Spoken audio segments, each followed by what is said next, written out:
Yeah. You're good.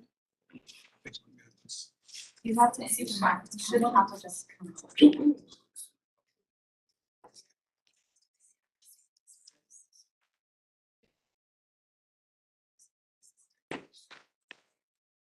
We'll now call this meeting to order. Will the clerk please call the roll? Mr. Alcorn? Here. Ms. Bagley? Here. Ms. Bailey? Present. Ms. Blumkey? Ms. Franklin? Present. Ms. Gary? Here. Ms. Garvey? Ms. Hayes? Here. Mr. Kelly? Here.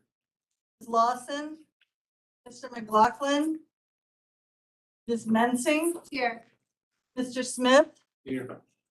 Mr. Stork? Present. Mr. Walkinshaw? Here. And Ms. Young? Ms. Young, alternate, Yes. sitting in for Ms. Thank- Supervisor Pumpkin. Yes, thank you. We have a quorum, Madam Chair. We'll now move into our safety moment. Nelson? Safety moment. Thank you, Madam Chair. Just real quick. Of course, the evacuation routes out of this room are clearly posted at each exit there. Just make some quick assignments. Primary 911 in the back, Cindy, if you'll take primary. Dallas, if you'll take backup. Appreciate that. And again, raise your hands again so everybody, there we go. So those are our primary first responder callers.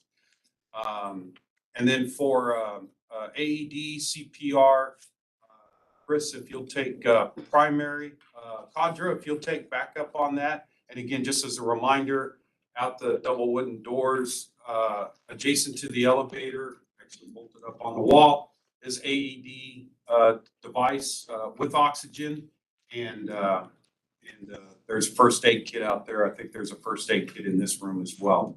So, and then just in the event that, again, that we do have to evacuate this space, we'll want to use whatever route is not obstructed. But just as a reminder, if we do use the route closest to the elevator bank, we're going to take the stairs. We're not going to take the elevator bank. And that, of course, is going to drop us out into the foyer area, and then we'll muster out there. And then just finally, just from an active shooter standpoint, of course, our methodology is to run, hide, and fight.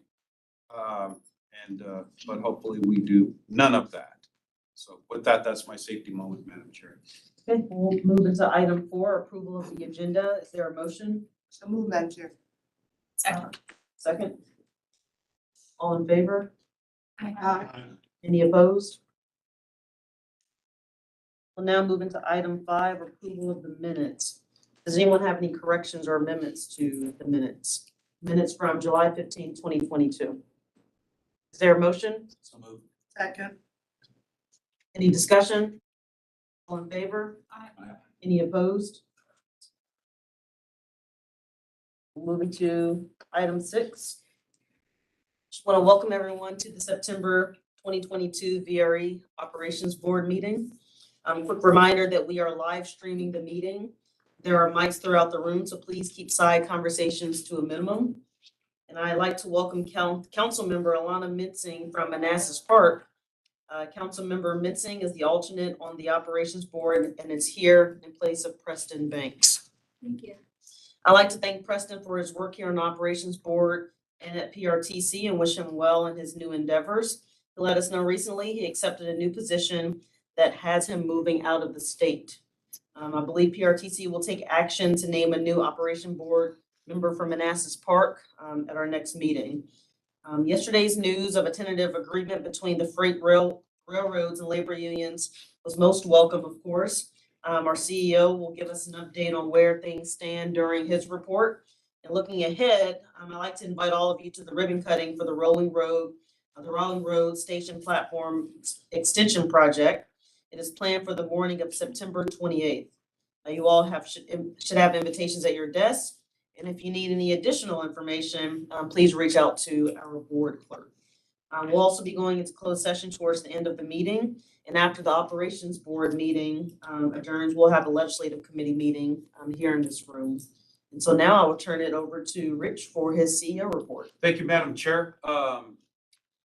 begin with this conversation about the freight railroads labor union negotiations up until yesterday could have taken a whole myriad of different directions, but as I reported out to the operations board yesterday, and I'm sure you've heard through the news that all parties concerned reached tentative agreements. And of course, that provided both parties to pull back from any potential work stoppage or strikes. And I'll say this collective we, it's not VRE directly, but just we as an industry. So those unions now will ratify those agreements. In other words, take them back to their troops, get them go through the ratification process, and that should take somewhere within 30 days. I just will caution that as we go through the next days, weeks, months, or days and weeks to go through that process, if there's any other issues that pop up that could result in the parties subsequently pulling back and again, work stoppage or rail strike, there's still a slight possibility of that, but a little bit more remote now. So my point is, I'll keep you informed. We'll keep moving forward, and as the process continues, we'll hope for the best. So I'll stop there if anybody has any questions. Okay, moving on. For our safety report today, I think most of the time when I get to this section, I do provide some updates of different safety activity that we have going across the VRE service operation within our jurisdictions. But today we're going to do something a little bit different. We're going to have a cameo appearance by our safety and security administrator, Charlotte Norris. She's going to come up and just real briefly give you a quick briefing on one of our safety objectives, or one of our training objectives over the last couple of months has been to go out primarily at our stations, but interacting with the different jurisdictions and providing people information on emergency notification signs. There's a postcard in front of you there, and as you can see, Charlotte has been and the team has been very active. You'll see that of course some of these pictures, it's very early in the morning that the team is out there giving this briefing, but it's been worthwhile. This is one of those topics that for VRE, and I'll say this, relatively speaking to other operations similar to VRE, we don't have that many railroad crossings or grade crossings in our service area. We have 11 down the Fredericksburg line and 9 down the Manassas line, but even one grade crossing, requires us to make sure that everybody is informed, particularly with this emergency notification system. So with that, this is what that poster is there. Charlotte, take it away. Thanks, Rich. As Rich mentioned, my name is Charlotte Norris. I'm the System Safety and Security Administrator for VRE, and I'm here to talk about ENS signs today. By law, every grade crossing in the United States is required to have a blue ENS sign. In the event of an emergency, this is the first thing you should look for at a grade crossing. On an ENS sign, you will find a phone number for the host railroad that owns the crossing, as well as a unique DOT identifier. On ENS signs, they can be used to report a variety of things. So this would be trespassers walking along the railroad tracks, or cars stuck or stalled on the railroad tracks. ENS signs can also be used to report obstructed views, environmental hazards, suspicious activity, or even malfunctioning crossing gates or signals.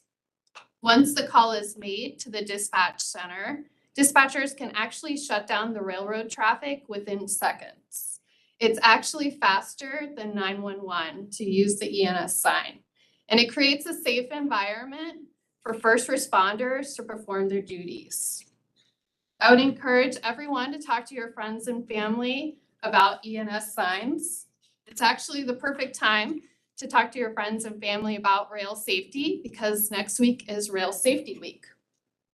This year for Rail Safety Week, VRE is standing up a website with the VRE Safety Pledge. Throughout the week, we'll be posting messages about rail safety on social media and encouraging people to sign the safety pledge.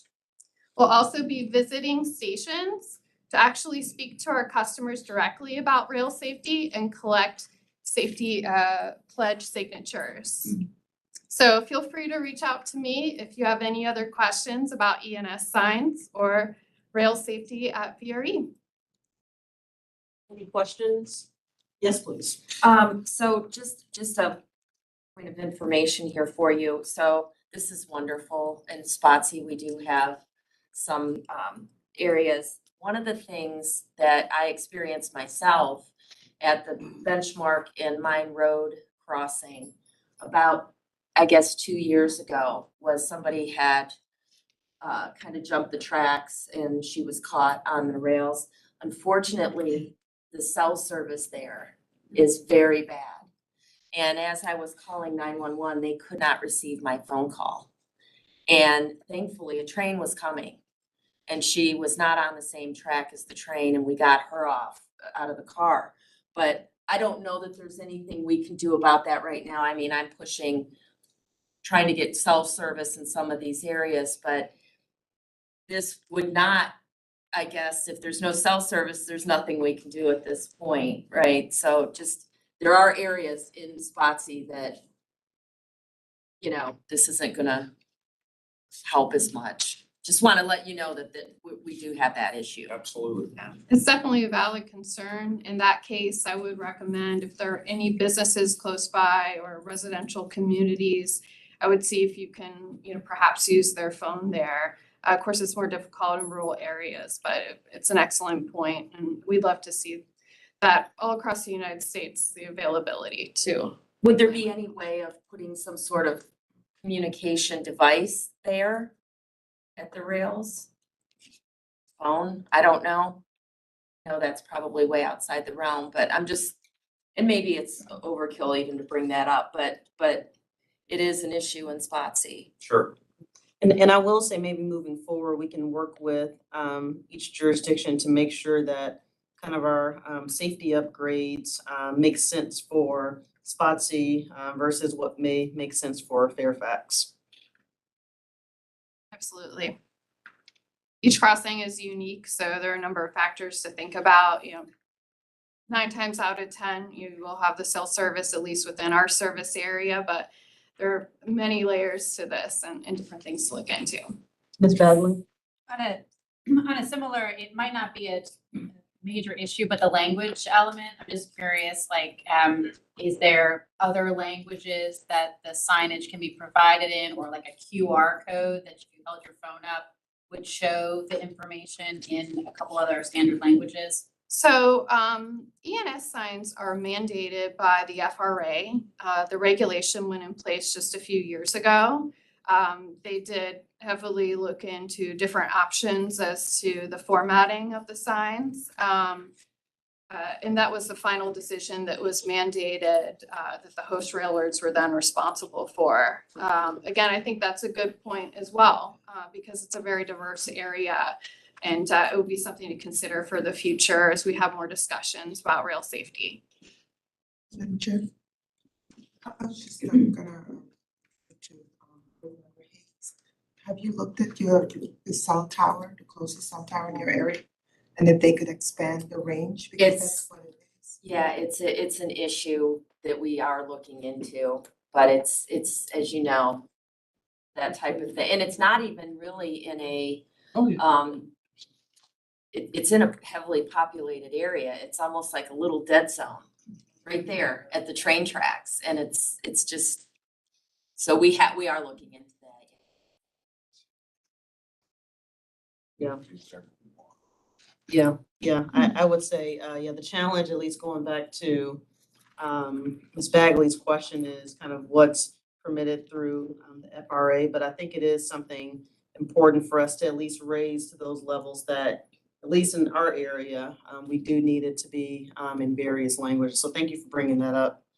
Any other questions or comments? Okay, Mr. Dalton, Thank you, Madam Chair, and then I'll just thank you. Thank you. Yeah, thanks a lot, Charlotte. And I'll just point out too, Charlotte mentioned, the Rail Safety Week, which is next week. Yes. And then, and of course, we are in Rail Safety Month as declared by the governor earlier in the month. So also in front of you have our Safety Challenge coin. Some of you have, if you've been here for a few years, you've probably already received one of those. But that is our Safety Challenge coin.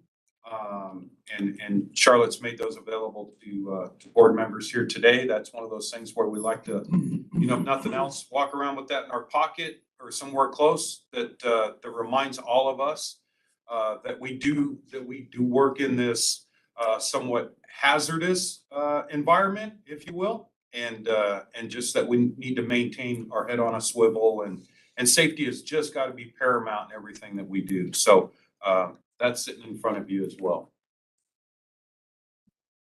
Moving on-time performance for the month of August was slightly below our target of 90%.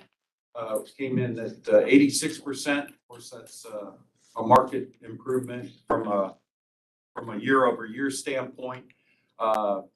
Just still experiencing, as we did somewhat in the month of June, definitely in the month of July, and of course in the month of August, weather-related issues that result in congestion. But again, once again, just slightly less than our 90% target. As you can see from this matrix here, again, almost 60% of those delays over the last 3 months is congestion. Ridership for the month of August, total was, as you can see on the graph, a little over 117,000, 118,000. Once again, the highest ridership month that we've had since we've gone into the COVID era. Our average daily ridership ticked down a little bit in July, just under 5,000, and of course it's back up slightly over 5,000. I did want to show you also that as we are completing about our second week of fare-free September, the vertical bar on the left to just remind you what the average daily ridership was in August. And as you can see, albeit a little bit lumpy, but particularly the past couple of days, we've seen our ridership numbers exceed over 8,500. So we can glean a couple of things from that. A little bit too early. We're still gathering a lot of, obviously, data from survey information. We're gathering some data from onboard passenger counters to really, to narrow in on exactly where people are getting on, people are getting off. But the message has clearly gotten out there, and there's people out there trying VRE. So. Do we have? Sorry, may I ask a question? Do we have any information as far as how those people are connecting? I know that we have a lot of QR codes and things for them to connect while they're on the train. So when are we expecting numbers for how many of the new people that are getting on are actually connecting? So we do, as I mentioned before, we have been overtly asking riders to participate in a survey. Mm-hmm. And so they are filling those surveys out. We are getting that information. I just don't, we got some of the survey information initially a week or so ago. Basically we're taking a look at it on a week-to-week basis, but they are connecting. that's your question, you're connecting. Yeah, they absolutely are connecting. And we're connecting with them as well on multiple levels, on board the train, at station platforms, and in other venues as well. So we are getting feedback from new riders and I think to some degree feedback from riders who have not been on the service for a couple of years.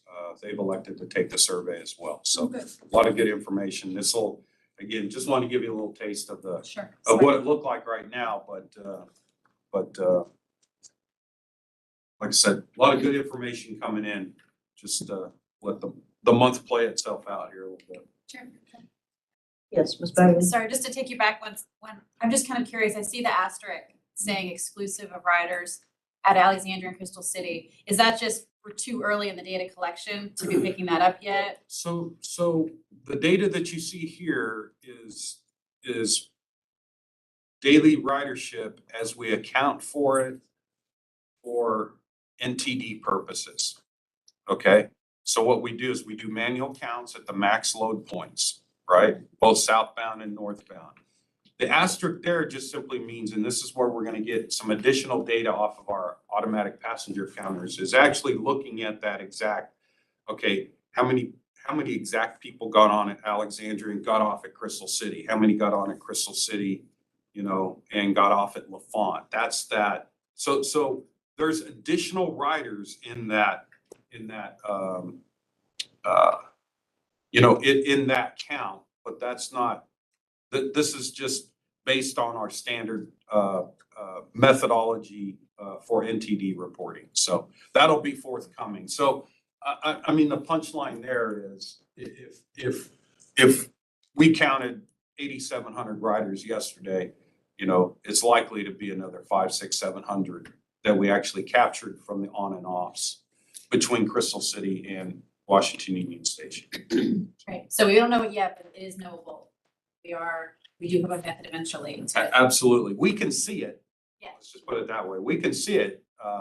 But the data comes off of a onboard system that we've elected to crunch the data more on a weekly basis than a daily basis. Thank you. So Rich, this is jumping ahead a little bit. I don't need a long answer, but in the budget item that we're gonna talk about later, talks about state funding and how that is performance-based. Will these numbers in any way count towards what we would get from the state? So these numbers that you're seeing here will be part of our fiscal year 23 ridership count. So whenever those are factored in future budget years and stuff. Yes, and that's why I made the point that these are consistent with our NTD methodology. And so those are good numbers to use for that purpose. But again, because of the way the ridership patterns are happening right now because of the shutdown for the blue and yellow line, we know that there's more people out there getting on and off our trains. Thank you. Thank you, Dr. Chairman. I just want to give a sense of, this is good information and give a sense of security in terms of my newer colleagues on the board. The reports that Rich is giving us in terms of the survey and everything, it may look like we might be a tad bit behind. It's because of COVID. We are just a tad bit behind, and it's coming forward. In reference to Ms. Gary, what you were asking is coming forward. So it's a good thing. That's what I'm trying to share. Oh, yeah, we're excited. That's why I'm Yeah. asking questions. I just want to know. Yeah. I'll let you finish. No. I'm trying not to Just ask you wanted to anymore. give you, Yeah. Thank you. Next up, once again, in front of you, you have a placemat in front of you. What we elected to do in the July meeting, we did provide, or I provided in my comments, just a quick snapshot as it relates to the scorecard from our customer survey that was conducted in early June. The full customer survey is now available on the VRE website, and we can get you the exact link to where that's at. But did want to provide some of the information to you, again, in a placemat format or a placemat format. And just some things that gleaned out. And if you look at the center, kind of the center piece or the center section of this placemat, we're looking at, that's some of the results from the scorecard section of it.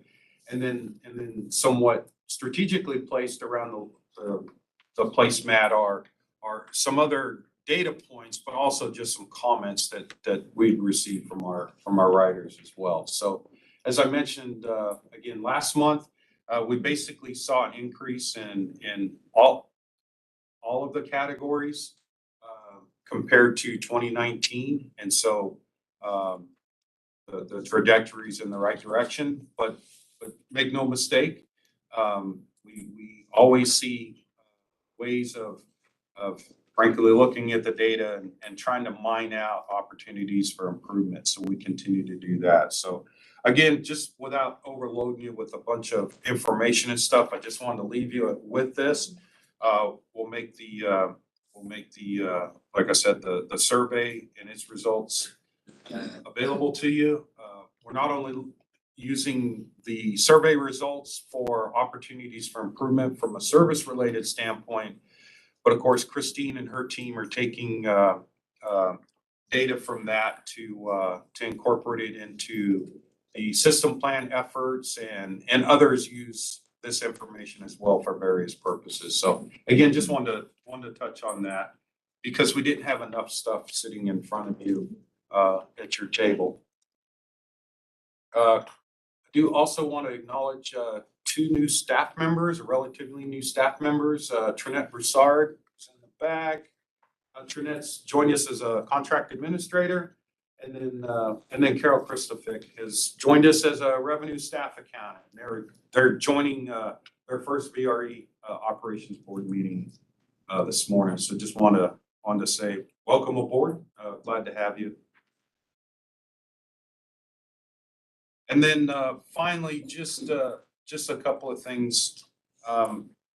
This seems to be a month of a lot of different things going on. I already mentioned Rail Safety Month. There's Tri-Transit Month out there. There's also Suicide Prevention Month. And just wanted to mention that our facilities maintenance staff have an initiative out there to implement and or update some signage out there with the new 988 Suicide and Crisis Lifeline. We want to make that prominent at our stations to ensure that people, can see that in the event that, particularly adjacent to the railroad right of way, so they can see that and hopefully if they find themselves in a place where they can either call, text, or chat with somebody, that information is made available. And just as a reminder, that 988 number just became available as the national number for that crisis and help lifeline in July, I believe, of this year. So similar to like 911. And so that's just a 3-digit number. And so I just wanted to mention that. And then just finally, I just want to say a lot of stuff going on at VRE, okay? And a lot of activity going on. You saw, and you do know about Fare Free September. But as we started discussing back in the spring, we've had a huge initiative by staff and other stakeholders and partners to get out in our community and engage with our community on various different forms. You've seen some different levels here, from a safety front, just from a customer service front, many different avenues. Fare Free September isn't any different. For example, showed some photos earlier that a lot of staff, most of which are in this room right here, call you out: Christine, Karen, Chris, Charlotte, Joe, Cadre back there, Mark, Cindy, and everybody outside of this room. A lot of times with these additional initiatives, people are going to our stations at dark 30, spending time with our passengers, and then either get on a train, and then they go do their day job, and then they're doing the exact opposite on their return home. So a lot of effort by the VRE staff, and including our partners. So I just want to give a shout out to all of those. Some incredible work going on here, and just some incredible engagement. I will pass along, Chris and I were at Alexandria yesterday. We've had staff out there helping direct passengers because of the blue yellow line shutdown, direct passengers on board VRE trains, and in some cases Amtrak trains. And one young woman made a comment to both Chris and I that she just found it, just extraordinary, the efforts, not only the VRE staff, but the WMATA staff is putting on out there during this shutdown to ensure that people have some alternate modes out there so they can commute. So that was some good feedback. So again, Madam Chair, just shout out to the team, shout out to the community and our partners for a job well done today. That's the end of my report, Madam All Chair. right, Ms. Stark. Thank you. I'm not familiar with the step up program. I know that's one of the comments that's in here and maybe others aren't either. So if there's something maybe could just be said as to what that was and why it was mentioned as in the survey itself. Okay, so send you something on the. Well, I don't know. I mean, if you want to give a 30-second what the step up program was, Which it's is one I of can the do comments. anything in 30 seconds. If not, then just send something as great. I want to just have some background on what's happening. Very quickly, the Step Up program is a program that we have with Amtrak that enables VRE passengers who have in possession a multi-ride VRE ticket. They can purchase for an additional charge a Step Up ticket, and they have the ability to ride on Amtrak trains, regional trains, and it's meant to be a complimentary service for our riders. That was suspended just a few months into COVID, and we were working to reinstate that program back now. Thank you. I'll still send you something. That's great, Art. Now that's just context. Absolutely. Any other questions or comments for Mr. Dalton? Yes. Thank you, Madam Chair. I just want to take a point of privilege to say, to echo what Rich is saying to the staff, the hard work that you're doing. This week I was in several meetings in reference to Quantico Base. And the excellent work that you're doing at Quantico is exceptional. The Colonel is tooting your horn and WMATA's tooting your horn, and just the collaboration is so important because oftentimes people don't understand military and civilian. And so for the great work and expansions that you're doing there, I just want to thank you and staff for what you're doing. Thank you. Any other questions or comments? All right, we will now move into agenda item 8, public comment time. VRE accepts public comments both in person and electronically via the VRE website. Members of the public wishing to make public comments have 3 minutes and should state their full name and the jurisdiction they live in. And then written comments submitted before 8 a.m. this morning will be forwarded to the members of the board, read into the minutes, and attached to the official minutes. Do we have any members of the public here who would like to address the board? Madam Clerk, do we have any electronically submitted comments? No, Madam Chair, we don't. All right, in that case, we will move into our action items. We will start with 9A, authorization to issue a maintenance services for commuter rail operations task order for track infrastructure maintenance for the Crossroads and Broad Run maintenance and storage facilities. Mr. Dalton. Thank you, Madam Chair.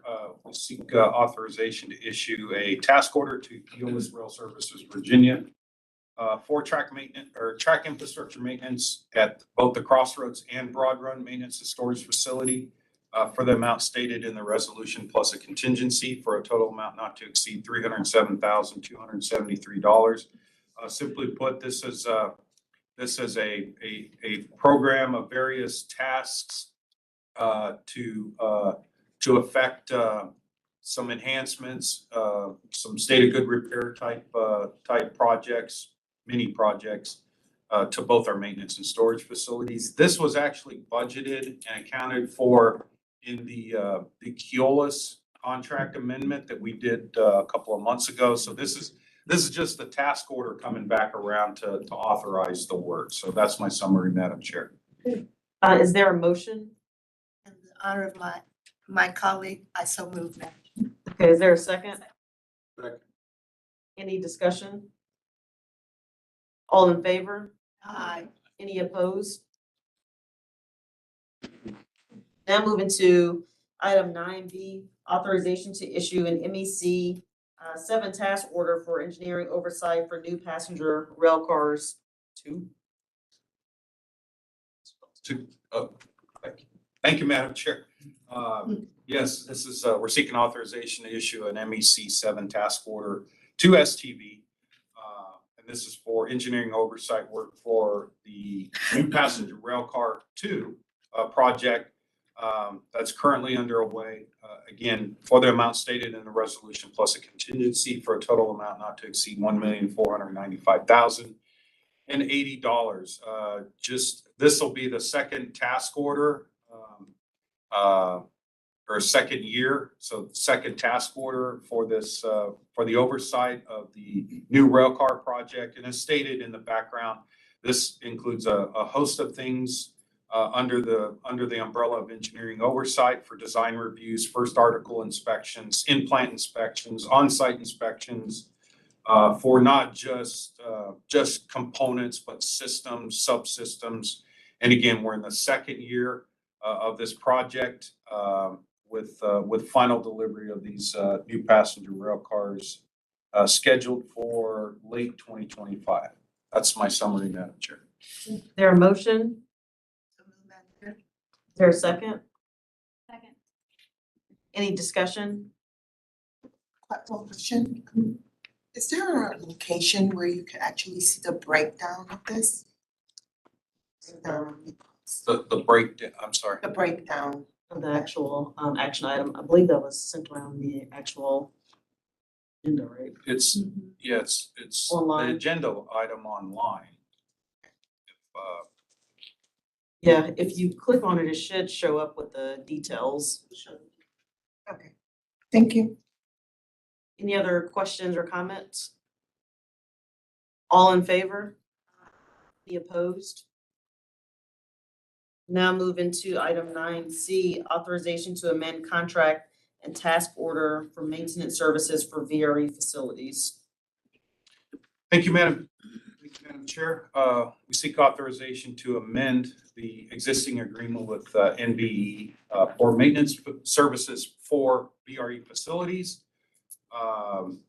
in an amount, an additional amount of $400,000 plus contingency to bring that total contract amount up to $6,590,870. And this primarily, we're in the last year of a 5-year contract. It was a base 3-year, and then we awarded last year the last 2-year or a 2-year option on this contract. So this will essentially, from a contract authorization standpoint, cover the last year up till May of 2023. In addition to that, we're seeking authorization to amend an existing task order under this contract for on-call services with the intent to essentially carry those services out until the end of the contract, which expires in May of 2023. So the second resolution there specifically talks to the task order that's in the amount of $360,000 plus a contingency for a total amount of the amended task order not to exceed $2,124,250. So that's my summary, Madam Chair. Is there a motion? So Second. Is there any discussion? Just a quick question, Mr. Chair. Thank you. Rich, this is something that you brought to us in July to expect now. Is that correct? Or you discussed it briefly? This particular one, Because it's, I just, we've discussed it before. I that's just what I- okay. just can't remember if it was actually July. Okay, So- okay. In terms of continuity, that's. Exactly. Okay, thank you. Thank you, Madam Chair. Any other questions or comments? All in favor? Any opposed? Now moving to item 9D, referral of the preliminary 2024 VRE operating capital budget to the commissions. Thank you, Madam Chair. Let me, couple seconds while Mr. Schofield gets, prepared. Number one, do you have a clicker, sir? I do, sir. Excellent. So let me just to remind, and Mark will go into a little bit of this, but just where we're at today is we're bringing our preliminary 2024 operating budget to the operations board. And our preliminary update to our CIP budget. This is part of the next step. So what we'll be seeking here ultimately, at the end of this discussion is a authorization to refer to the commissions at their October meeting, this same preliminary budget, and which will, I'm sure, have some discussions at the commission level as well. But just as important than that preliminary budget then gets scattered out to the different jurisdictional staff. And then we can be engaged with the jurisdictional staff on what those particular budget elements will look like. We'll be coming back to you at some level in October, some level in November with some updates or follow-up discussion, depending on how the discussion goes here today. And then with ultimately coming back to you in December with seeking authorization to refer then the budget to the commissions to be approved at their or to be presented and approved at their January meeting. So just a little quick recap of where we're at in the process. With that, Madam Chair, Mr. Schofield, who is our Chief Financial Officer. Thank you, Rich, and good morning, board members. Leaves are beginning to turn, so it must be time to talk about the VRE budget again. The discussion today is going to focus primarily on the operating budget. We are still developing a lot of the details around the capital budget. We can talk about it a little bit at the end, but we will come back with more detail on the capital budget in October and November, as Rich indicated, prior to the move to adopt in December. I'm going to mix it up a little bit from the way that we had it in the memo, and I'll talk about expenses in the operating budget first, and then we'll move over to the revenues. We do have a couple of actually very interesting information items coming later in the meeting, so I'm going to try to keep it relatively high level. Then we can have some Q&A, and then I think that'll be informative. So the top line operating budget number for the preliminary 24 budget is $111 million, which is an increase of about 13 million over the approved 23 budget. And that is a very large number. But I want to remind you that 7.5 million of that number is the debt service on the recently approved Series 2022 bonds that are backed by the CROC. So once you take that out of that sort of top line number, the total increase from last year to this year is about $6 million on sort of the pure operating and maintenance budget. I'm sure you can imagine, and as you are probably experiencing in your own households, seeing inflation across the board in all the things that are necessary to run VRE. If you look at the chart here, these are really the big sort of movers rolled up in the budget. I would say the top 5 lines there, the 2 Keolis lines, the railroad fees, and the diesel fuel, all of those are basically not optional for us. Those are the core things that we require in order to run the service. And we're seeing, we're trying to program conservatively at this point. We're looking at about 7% increases in a lot of our contracts, both with the Keolis and the hosts. Again, we hope that when it actually happens, it will come in less than that, but we're trying to budget conservatively at this point. And that diesel fuel number, that is based on discussions with our consultant, looking at the market right now and what it looks like it'll be out in 24. Things may change between now and December, and of course, we'll change that number as well. The last two lines there then are the ones that are a little bit more in our control. One is a new contract that we're anticipating for program management to assist all the project managers on the capital side of the house in delivering the very extensive capital program that we have. And then everything else, all the people that you see here are wrapped up in that last line for other departmental costs. That one is only increasing 3.5%. That includes the assumption right now of a 4% increase in salaries. Again, we will continue to look at that number as things evolve, but just given the environment that we're in right now, we think that's reasonable. So with salaries going up to 4%, we're actually trying to find other areas within that line to bring down in order to bring the overall expense number down. As we always do, these numbers are based on our department heads' initial sort of requests and what they need for their departments. We'll be going through a very in-depth process in October with each of the heads, essentially bringing those numbers down. So when we come in, when we come back to you, we expect for that number to be lower. The other thing that's important in terms of expenses is TRV and the additional service. If you'll recall, when we were in this room last year at the same time, we brought up, the 23 was our first opportunity to increase that first tranche of planned additional services, one new round trip each on the Manassas line and Fredericksburg line.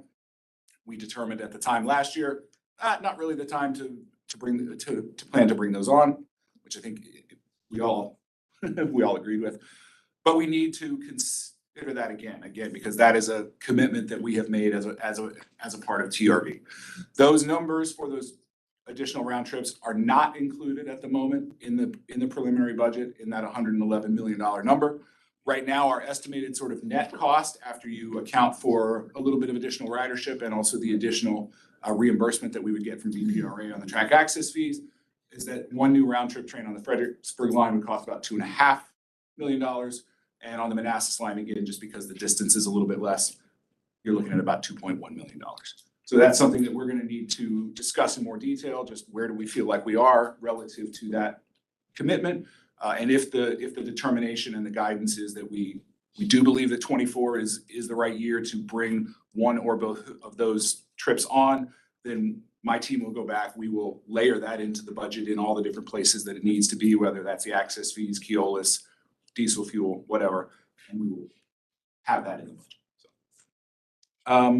So shifting from expenses over to revenues, obviously passenger revenue is a huge part of the budget.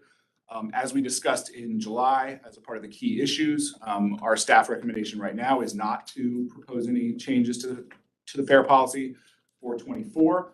But I think we all sort of did agree that we would have to look at it a lot more closely for 25. Again, we can continue to discuss the stat assumption here. We are, just to remind you, for the current year that we're in, fiscal 23, we're projecting average ridership of about 8,000 riders per day.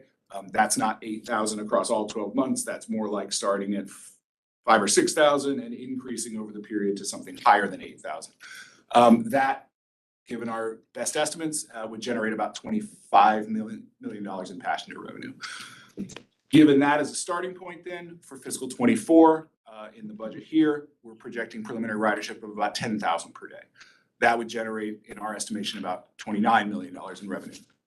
Now, for those of you who can do some quick math, you might be saying, why is ridership going up 25% and revenue only going up 15-ish%?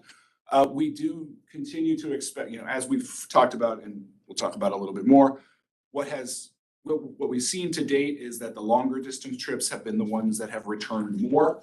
That has sort of increased our average fare, and people's travel behavior is still kind of evolving. So right now, the average fare per trip is still pretty elevated over where it was pre-pandemic. So as we hope and anticipate that rider behavior returns a little bit more to normal, we expect more of those shorter trips to return to VRE. We expect people's ticket buying behavior to continue to evolve and to see that average fare continue to sort of slowly decline back to a less elevated level. So that's the reason that you're not seeing an exactly one-to-one proportion change in ridership versus revenue. Of course, passenger fares are not the only important revenue source that we have. We have incredibly important relationships with our state and local partners. So looking at you all, the jurisdictions first, we have again come to you with a preliminary budget that assumes a little over 18 million in total jurisdictional contribution. That is where we were in fiscal 21 that we had adopted prior to the pandemic. We had come to you both for fiscal 22 and 23, returning to that number, and after discussion and consultation here at the board, had determined that we would use a portion of our pandemic relief money to provide relief to the jurisdictions and allow that number to be lower. So in 22, the total number was 4.8 million.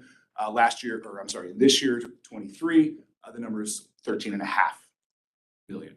So again, we are coming as the staff proposal to try to get back on the original sort of path that we were on. But of course, that'll be open for discussion.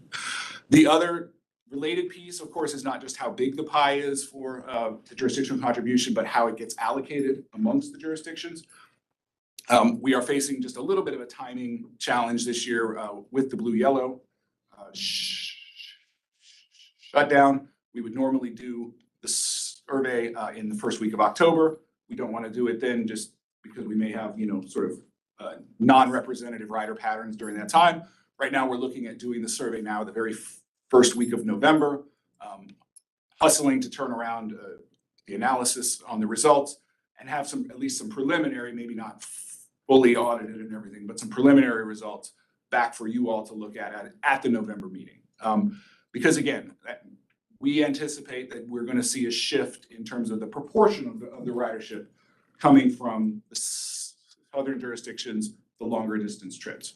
If you look at the surveys that we had done prior to the pandemic, not in terms of where people live, because that's what the survey actually records, but just in terms of where people are getting on, what stations are they getting on at.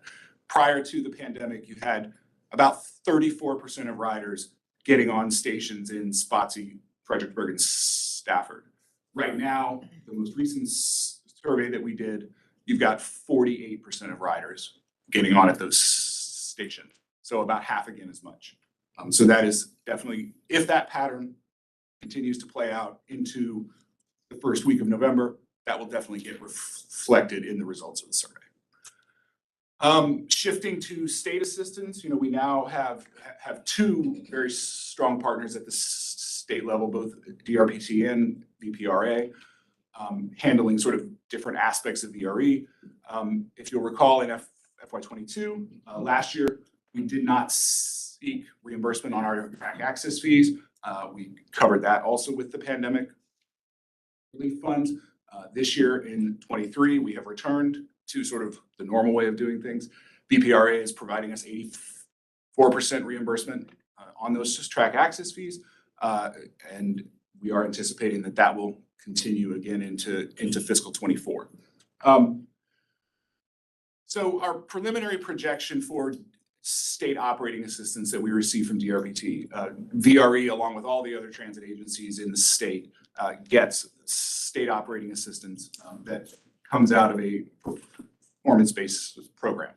I don't want to steal Joe's thunder for the discussion that we're going to have at Ledge, but right now, what we have had a history, let's say fiscal 20 and 21, we received about $12 million.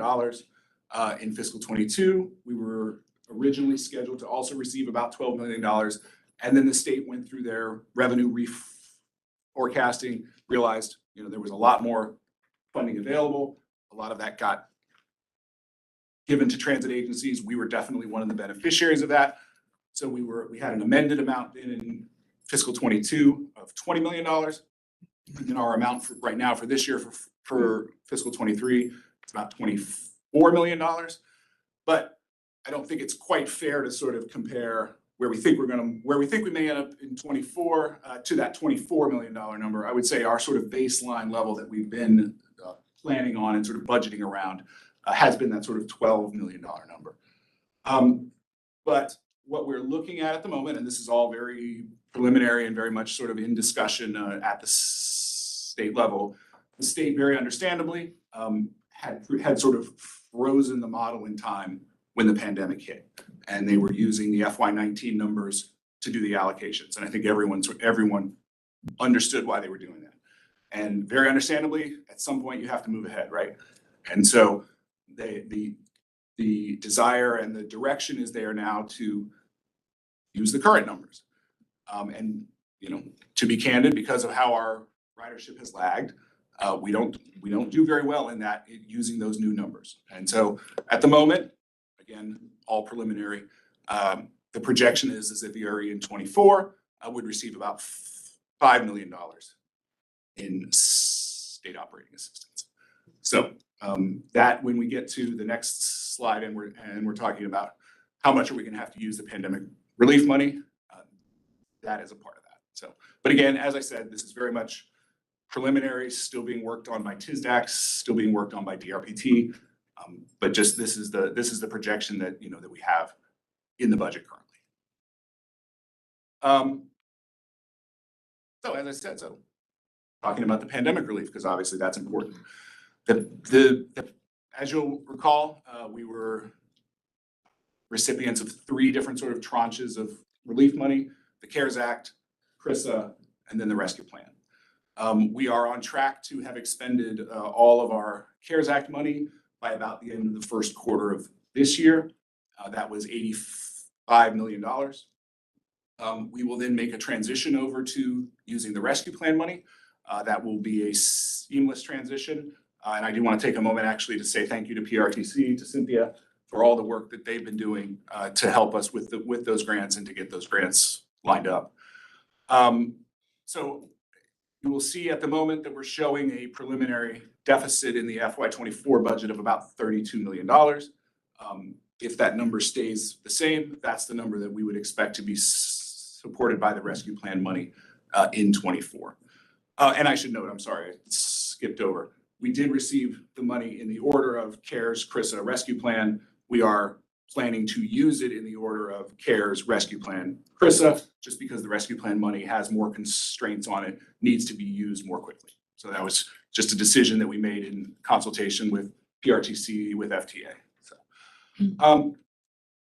as you can imagine, I think there really are sort of dollar for dollar trade-offs here in terms of the pandemic relief versus all the other items in the budget. So, the biggest piece of it right now, and these are rough numbers, the biggest piece of it is somewhere between $20 to $25 million in lost passenger revenue. Again, not back yet to where we were. About $7 million in reduced operating assistance, and then maybe a couple $1 million in expense growth that we would hope to be able to take part of that away. So that, you add those 3 things up right there, that's the $32 million number that we're looking at the moment. There could be other things that could make it go higher, but if we can make some progress on the other items, we can make that number smaller. Again, extend the runway out for how long we have to use the relief money. And I'm sorry, I meant to say along the way, we have approximately $119 million of rescue plan money. So that's a lot. So I will stop and be happy to answer any questions. Okay, yeah, we have a lot to consider here. And a couple of things I think just to highlight is, this is an increase over previous years, but also want to state that some of that is due to inflation, debt servicing. We do have some increases for salaries. So like on the maintenance side, those expenses are increasing because of inflation. Then also just want to highlight the TRV program, where we would need to consider whether we want to add those additional trips to the Fredericksburg and Manassas line. Staff recommendation, I think, is to hold off on that, and Rich can talk a little bit more about that.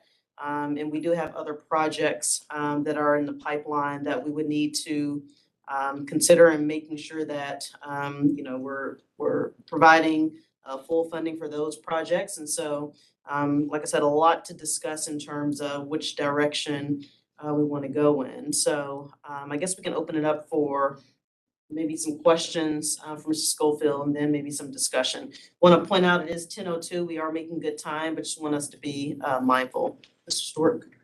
Mine would just be a broad question of, I know we've discussed this, I know that I need some kind of multi-year budget. And even if at a rough level, to give us some sense of how do we get back to a formula, at least that we worked so hard to get to, and what are those numbers likely to be to get there? Yes. Ridership, et cetera. So I know that I would want to see this as part of that, even though I'm not looking for the same level of detail, looking for the same basic. Absolutely. We will bring that to you prior to the December adoption. You know, we had declined to do our usual six-year plan just because of the uncertainty. That is no more. We will do a 6-year plan, even if there is uncertainty. So you will have that and we will discuss it. Yeah, and before I get to the question, just also for our newer members, we will provide a recommendation today because we have to send the budget to the various jurisdictions. So just administratively. Mr. Kelly. Thank you. Question, I get thinking about 4. Question 1 would be, how are we in meeting our current projections on the budget? I was looking at what we're doing now with free rider service, which is above 8,000, which we're projecting as being the average for the budget. Where are we on projecting numbers today? Are we meeting the numbers we're supposed to with regards to the current budget, let alone looking at next year's budget? Sure. We ended fiscal 22 at the end of June 30 in terms of passenger revenue, actually almost right exactly on budget. We were probably a little bit below where we had hoped to be in terms of average daily ridership. In my mind, thinking sort of roughly, if we're projecting 8,000 trips over the course of this year, 23, as the average, I would see us, increasing from 6,000 to maybe 9,000 or so over the, as it sort of tails off a little bit maybe, but with that average being 8,000. So I would say we're either sort of at where we need to be, maybe a little bit below. But okay, because we're now projecting to go for this current budget up to 10,000. For fiscal 24, right? Yes. So the way I'm thinking of it is if we go up from 6,000 to maybe 9,000-ish or so over this year, and then we can continue to grow into 24 so that the average is 10,000. Okay, I just don't want to belabor it, but it would be nice if we can get a little bit more on what we're basing those numbers on. Because we were expecting to be a lot farther down the road than we are today. And just want to make sure we're square on the numbers. A little bit into what Mr. Stork just talked about, and we've talked about this a few times with regards to the pandemic relief funds. We do need to have a good handle on. So we're basically taking 32 million of that now from the 118 we have. So how are we going to plan? How are we planning that out? When do we hit the cliff? And we've talked about this before. Sure. And that's a big one. When ridership's not up and we're still using these funds to do it, it's going to get pretty dicey very quickly. On the issue of the train slot, could you come back and talk about that? Not tonight, today, but we talked about changing the dynamics of VRE and our focus.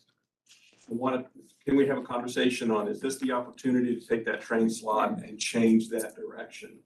And are we willing to take on that expense in the effort looking a few years down the road of helping that to build ridership, rather than just slide it in as another commuter train?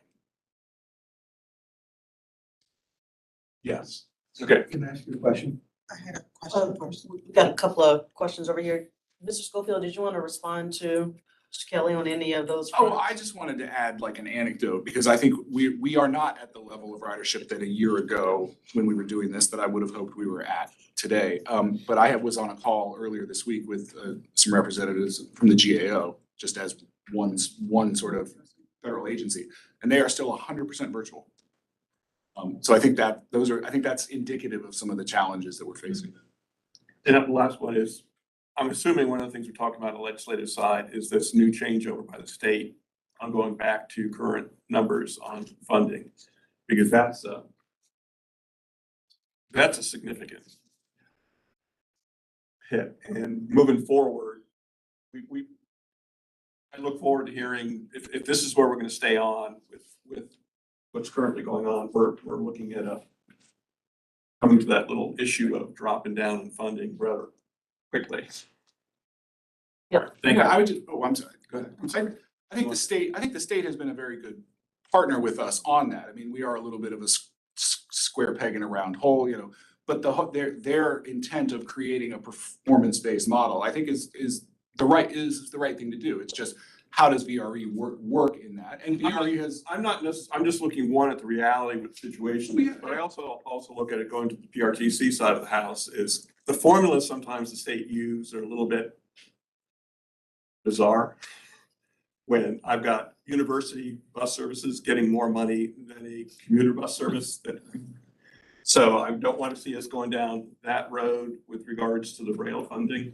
So it'd be nice to have a little bit better idea of how exactly they're doing this. So we are in a position to talk to them about it, because I don't want to see what happened to PRTC when we took about 800,000 plus hit, which they covered for a year. And then we've had to absorb the hit, and it was based on a formula that made no sense when you were looking at commuter bus service as opposed to just a regular city bus service. Absolutely. And again, the state has problems sometimes in figuring out what they should be basing the numbers on. That's all I'm saying. Okay, Mr. Alcorn, Mr. Wolkenfeld, Ms. Bagley, and Ms. Young. So, great presentation. Thank you for laying it out and so we can have this conversation.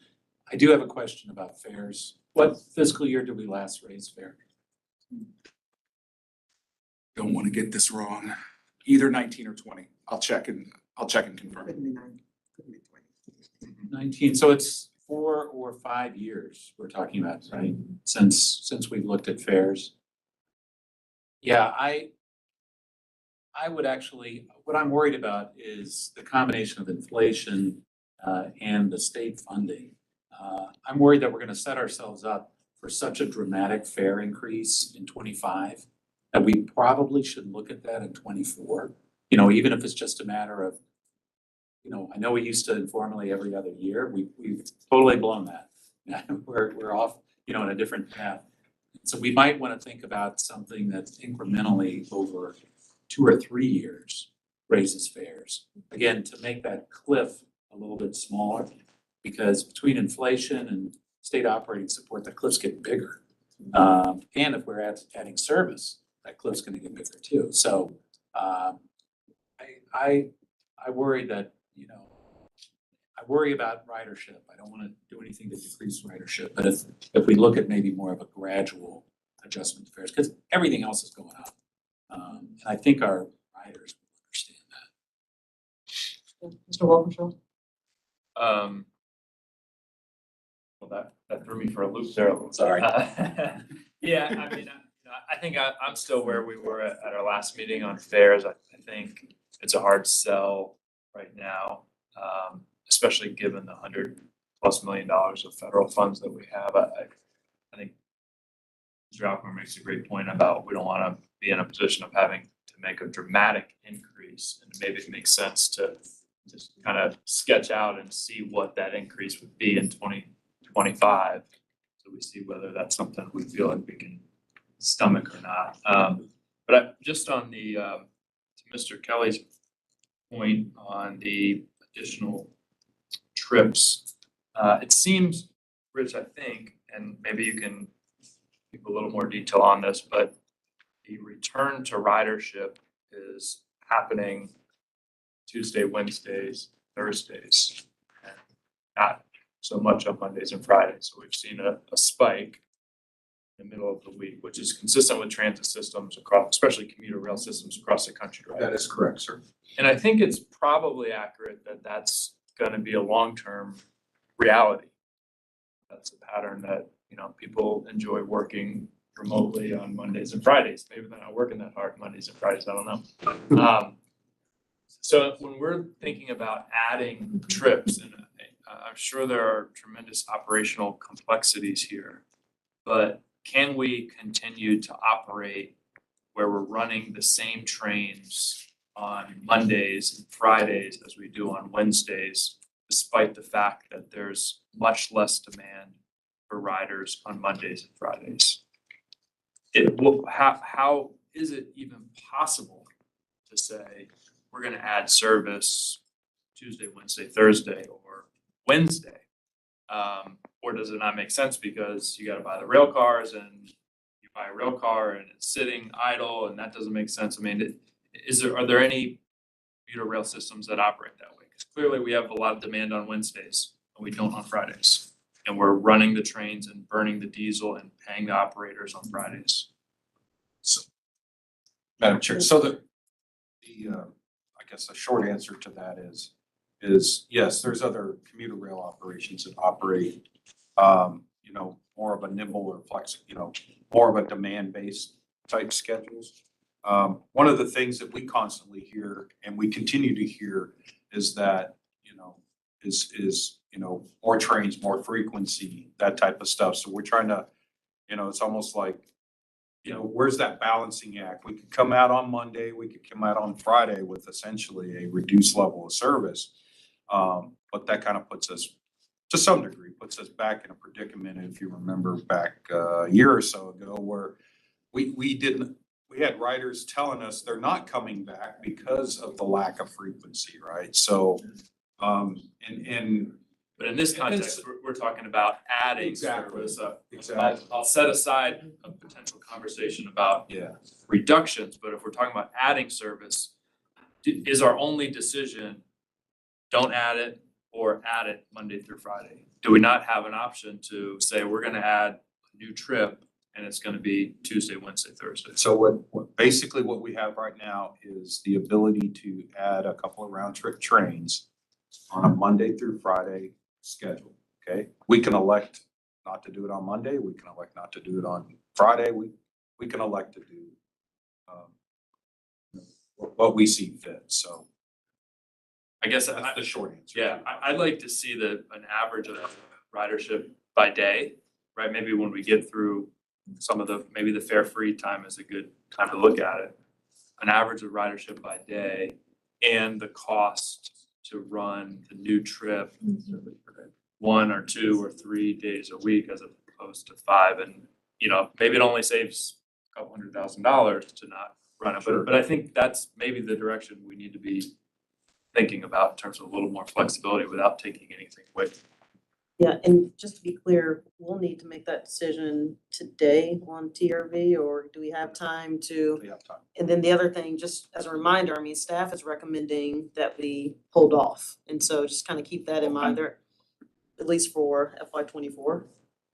We recommended last year in FY '23 to hold off. This year, we're wide open. We would like to look at it. That's why Mark has it, at least in queue, if you will, to add at least a couple of round trip trains that we have slotted out there as part of TRV. So we have not come to the conclusion that that's something we do not want to do, or we're not making that recommendation more specifically. And then to Mr. Walkinshaw's point, then can we get that information in terms of before we have to make that decision? Where was the daily average? How much is that costing? Because I do think that will help us figure out, can we really afford to do it? Absolutely. Yep. And then I think I saw in the report, it'll be like 2.1 million on one line, another 2 million on the other. So you're looking at roughly about 5 million to add to run those services. So just keep that in mind as well. Ms. Bagley, Ms. Young, Bailey, and our friend at the end. There we go. Thank you, Chair. So kind of recognizing one of the newer members who wasn't a part of this discussion last year, the frequency element is, as I'm learning transit, as I'm paying attention to buses and the headway conversation on Metro, that is, people don't talk about fares necessarily. They don't even talk about the experience so much. They just want to know it's coming sooner.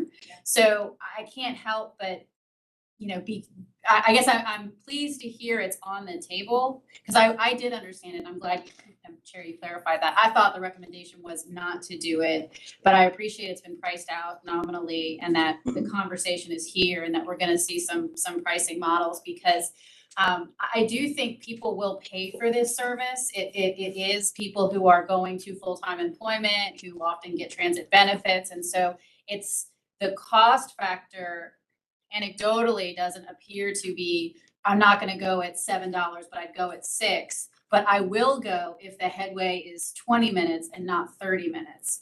And so I'm excited that this possibility is there, that this funding is designated. I want to add that in, not having heard last year's debate, because I hear that at Dash, I hear that at Metro meetings, is it's really about, showing up and waiting. And so that's not so much a question, I guess, just adding that thought to the conversation. The question I have about like this prospective budgeting and the ridership projections, I'm just curious, and I don't, do you factor in things like building permits that are being granted in our, the jurisdictions that are feeding? We're seeing this 48% growth on the southern end. I don't mean to I'm not putting that on your plate. I'm just curious, do we factor in the level of growth anticipated in a certain radius to these stations? Sure. I think, and when we talk about doing like a system plan and some of our longer range forecasting, absolutely that sort of projected growth, whether it's commercial, residential, whatever, that gets factored into those sort of longer term projections. But on a sort of year to year basis, not really, no. Ms. Young? Thank you. So I thought for sure Board Member Kelly was gonna ask one of these questions unless maybe he already knows the answer, or maybe I don't have it right that I heard, and correct me if I'm wrong. Did you say something about the Fredericksburg ridership or something is gonna be cut off? Did you say something like, oh, decreased? No, if it was in the context of talking about how our ridership has changed from before the pandemic to now, was that the context? Something about Fredericksburg, and then you said that something about the ridership, you have to minimize it or cut it down or something? No, that was not. No, I'm sorry. Yeah, we're seeing a lot more, proportionally more ridership from Fredericksburg and Spotsy and Stafford. So the folks who are trying to avoid those long trips on 95 are the ones who have sort of come back the most to VRE. Okay, so then my question, because I thought I heard you say something about Fredericksburg, cutting that down, so I wasn't sure. My question was gonna be why, and then how would that affect if you're cutting down Fredericksburg, how would it affect Brooke? So if that was not something that you mentioned, then stand corrected. And then the other question I had is for the free ridership, what was that cost for free ridership? Did you calculate that? Sure, yes, so, sorry, please. And then if you calculated free ridership, and then my question was gonna be, okay, if you're cutting down Fredericksburg, but you're then giving free ridership, so we put Fredericksburg aside and then give you the cost of what it is for free ridership, and then, so you're doing free ridership just to entice people to use it. But then, to me, working up north and, slugging and also doing VRE in combination, people from the outside of the government think that VRE is for the government, employees kind of thing, right? So if you want to increase ridership, what else are you doing to entice others to use it? Because one of the reasons that it doesn't fit into my schedule, it doesn't go up north for me to hang out or for me to, do purchases in Washington DC or a night out or something. So how would that change if you're not changing anything else? Sure. Why don't I handle the question about the free fares, and then Rich, if you could talk about the return of ridership a little bit. So there's sort of two components to the free fares. This month, we're giving everybody a ride for free, wherever you are on the system. Given current ridership, we anticipate that that's going to cost us a little more than $2 million in terms of revenue that is not going to come in. In addition, then for October, we'll be giving people who are impacted by the blue-yellow shutdown the ability to ride for free as well. We have a grant with DRPT to reimburse us for the money that we're losing specifically related to the blue yellow. We anticipate that will be on the order of $400,000 to $500,000. And then, Rich, I don't know if you wanted to talk about sort of more holistically the return of ridership. So in all fairness, Madam Chair, I could talk about this all day long as far as what we're doing to try to, promote VRE service and promote the return of ridership. We have several different campaigns, via electronic media, and paid media, social media, lots of other campaigns going on. I can actually, if I can send you some things and actually give you a nice overview, because it's been a while since we talked about it. Yeah, we has, but We talked the about it piece at that the beginning of the I'm year. thinking about is not about the return ridership of the individuals that you lost Right. necessarily, but increasing that and changing that image that it's just for government employees only because you don't have anything else. Yeah, and part of what we're doing right now, the idea behind Fare Free is that, and we're seeing this actually, people that weren't too sure about VRE and not sure, let's just go ahead and take a chance because it's free, right? And not just free on board the trains, but free at the parking lots as well. So, and we're seeing, relatively speaking, we are seeing, some penetration into those markets as well, just simply because we removed that barrier where people have to figure out how to put a ticket on the train. So that helps. We can get some additional information. Yes. Ms. Bailey and then Mr. McLaughlin. Oh, Ms. Yeah.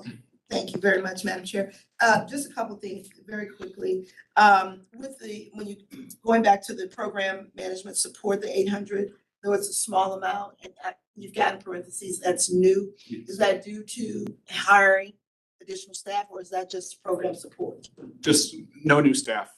Program support, again, to help with things like scheduling, with, creating new design guidelines, all the kind of support work that goes into the capital program that will then allow our project managers to actually be out there, managing the projects.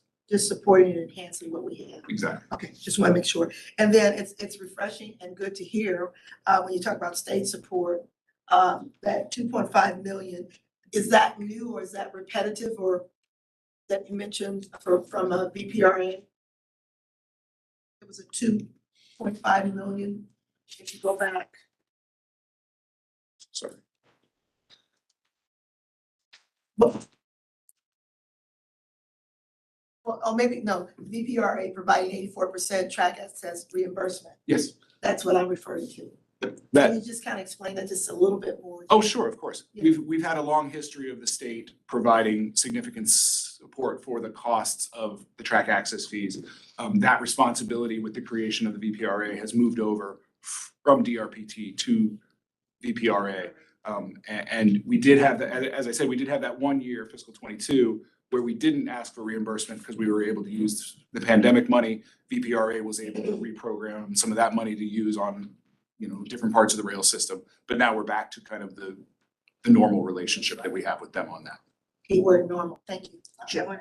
And then lastly, I just wanted to, well, two things. I wanted to support what my colleague, Mr. Alcorn, said about the fare increase and making it incrementally, if that is potentially, because I agree with Mr. Walkinshaw, so all of a sudden just to do that would be kind of devastating to our audience. So that, but then lastly, if you would just briefly go over again what you said about utilizing the relief funding. Though we got it in a certain way, you said it's important that we utilize it in a different way. Is that in reference to timing and the timetable that we have to spend it? If you can just kind of explain that. Of course, sure. All three of the relief packages that we got are pretty similar to each other, but specifically the rescue plan money had some more constraints on it in terms of how quickly it needed to be obligated and how quickly it needed to be used. And so although we got them in the order of CARES, CRISA, rescue plan, and had originally planned to sort of spend them in that order, we've determined that once we are done with the CARES Act money, we're going to use the rescue plan money first in order just to not run the risk of running up against those timing constraints. And just going back to something that Mr. Kelly said, if you can kind of, as we're going through the process, just show us how we're using that, that would be helpful as well. Of course. Thank you. Thank you, Megan. Yes, I wanted to ask Matt a clarifying question. You asked earlier regard to what we call the post-acquisition training after a deal with CSX. You can change the direction of the time. Would that also include maybe a. Right now, I'm just looking at what are the options. I mean, we are talking about, and I think we realize that the dynamic of how we run VRE is gonna have to change over time. Is this a time to start that conversation and look at this train slot in regards to timing change, direction change? Whatever is on the table that we're capable of doing, just put it in that. I'm a firm believer, put all the options on the table and then narrow them from there, but make sure you got them all, no matter how. You said change the direction. I want to make sure that include change the time too. Yes. And as some of you know, we work with Rich and CSX, most importantly, we also got with Amtrak because they have trains running through the corridor as well, to come up with the times that were on the Manassas line and the Fredericksburg line. I'm happy to work with Rich to go I back. realize that would be a pain, To go back to see it, but I'm pledging to go, I'm happy to ask that question of CSX. We just got to keep in mind that it's still their corridor. The longer term going to TRVs, when we build everything out, we'll be on our own 2 tracks and we don't have to ask their permission, but the reality is the next decade plus, we still have to work with them. there's some big hurdles to jump, and I understand, and CSX being probably on the top of the list, but it's worth having that conversation now for planning purposes on how we're going to be changing the dynamic. I'm happy to work with Rich as we have almost on a weekly, daily basis to work with them to see what's possible. Excellent. A couple more questions and then we should kind of get to voting on it. So Ms. Gary? Sure, I'll just be really quick. I just wanted to mention because of the concern about having to hike up fares if we don't increase them incrementally, if when you do that 6-year projection, even though we know it's going to be the best that you can do in the climate that we have, if we could see what that would look like with step fare increases built into that too, that would be very helpful. Thank you. Absolutely. Any more questions or comments? Yes, sir. Just piggyback on Scarlett's comment. We keep talking about raising fares and we've been holding off on raising our jurisdictional subsidies. So we might want to look at this in the context of our jurisdictional subsidies also. I.e., if we're going to start raising fares in the riders, maybe it makes it a little easier sell for also understanding, the riders understand that we are also, I would not limit it just to tickets. Ticket fees. I would look at it from the perspective of all options, which includes jurisdictional subsidies.